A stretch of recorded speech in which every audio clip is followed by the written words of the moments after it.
Chapter 1, chapter 2, हम chapter 3 पे चल रहे थे। हमने लिखने का काम कुछ नहीं किया था, तो हम देख लेते हैं हमें क्या लिखने का काम करना है। आपको अपना ये काम रजिस्टर में करना है। तो ये चैप्टर नंबर 1 है और पहला सवाल लिखेंगे, define physics and it's branches. अच्छा, फिजिक्स की डेफिनेशन हेडिंग लगाएंगे, यहाँ से शुरू होगी द वर्ड फिजिक्स और यहाँ तक एनर्जी तक थर्ड लाइन में।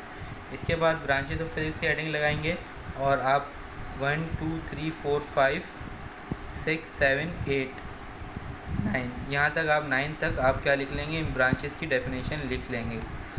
इसके बाद शॉर्ट नोट की heading importance of physics in daily life का क्वेश्चन बनाएंगे आप, और इसमें लिखेंगे यहाँ से लेकर ये निशान लगा हुआ है एक्सेट्रा। ये कभी कभार सवाल पूछा जाता है। तो आप पेज नंबर 4 पर आएंगे, यहाँ पर देखें एक्यूरेसी एंड एरर की हेडिंग आपको नज़र आ रही है। तो आप डिफाइन एरर सवाल लिखेंगे, define error and its types. सही है। इसके बाद एरर की हेडिंग लगाएंगे और एरर की डेफिनेशन मैं आपको बोल रहा हूँ, आप लोग लिख लें। Error is the difference between the actual value and calculated value of any physical quantity। दोबारा सुन ले, error is the difference between the actual value and calculated value of any physical quantity। Error की heading के नीचे जो आपको definition बताई वो लिखेंगे। इसके बाद टाइप्स ऑफ एरर लिखेंगे आप, पर्सनल एरर, सिस्टमेटिक एरर और रैंडम एरर, और इसके निशानात आपको लगे हुए नज़र आ रहे हैं कि इसकी हेडिंग आपको कहाँ तक लिखनी है। ये हो गया हमारा चैप्टर नंबर 1 का काम।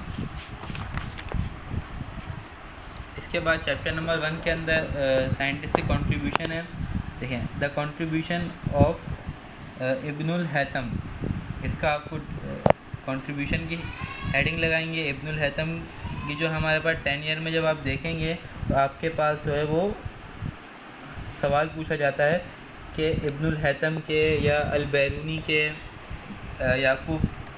याकूब इब्न इसहाक अल-किंदी के किसी के भी वो पूछ सकता है। 3 से 4 कंट्रीब्यूशन पूछे जाते हैं। कंट्रीब्यूशन का मतलब इन्होंने अपनी लाइफ में क्या क्या साइंटिफिकली काम किए, तो उसके मैं आपको निशानात बता रहा हूँ। पॉइंट्स की सूरत में लिखेंगे। Number 1, he discover the nature of light and told that it is a kind of energy, पहला पॉइंट। दूसरा point, he gave formal definition of ray of light। Third point, he invented a pinhole camera and with this he obtained an image of sun ellipse। इसके बाद fourth point, he gave law of reflection and carried out research on the formation of image by spherical mirror। ये 2 आप काट देंगे। इसके बाद इसी तरह याकूब इब्न इसहाक अल-किंदी के भी पॉइंट्स लिख लेंगे आप लोग। नंबर 1 पॉइंट यहाँ से स्टार्ट है, यहाँ ख़त्म है।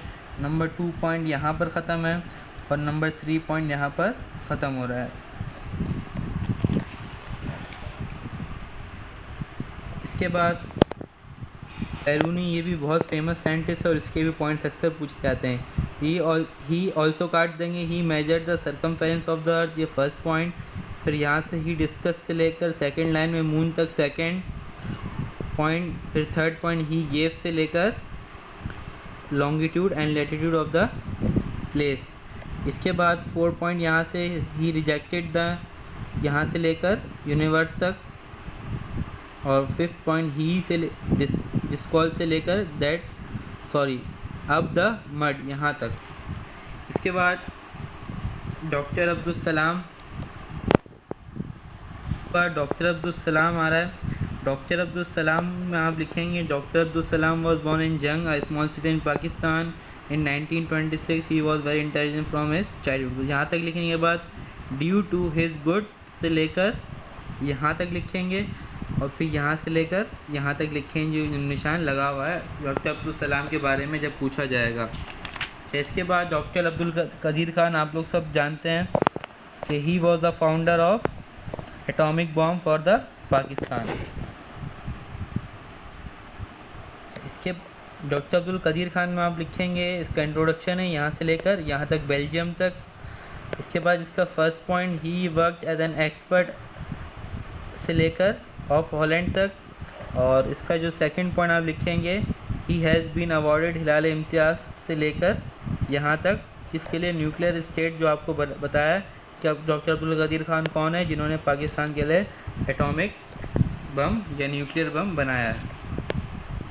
इसके बाद आपको फिल इन द ब्लैंक्स ये ख़ुद फिल करनी है।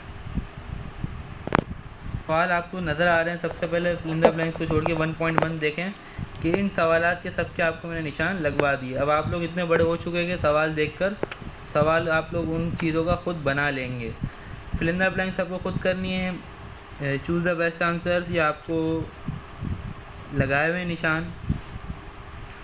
ये वाला जो है बहुत इम्पॉर्टेंट है, ये आपके 10 ईयर में अक्सर पूछा जा चुका है और इसमें से ये भी बहुत इम्पॉर्टेंट है।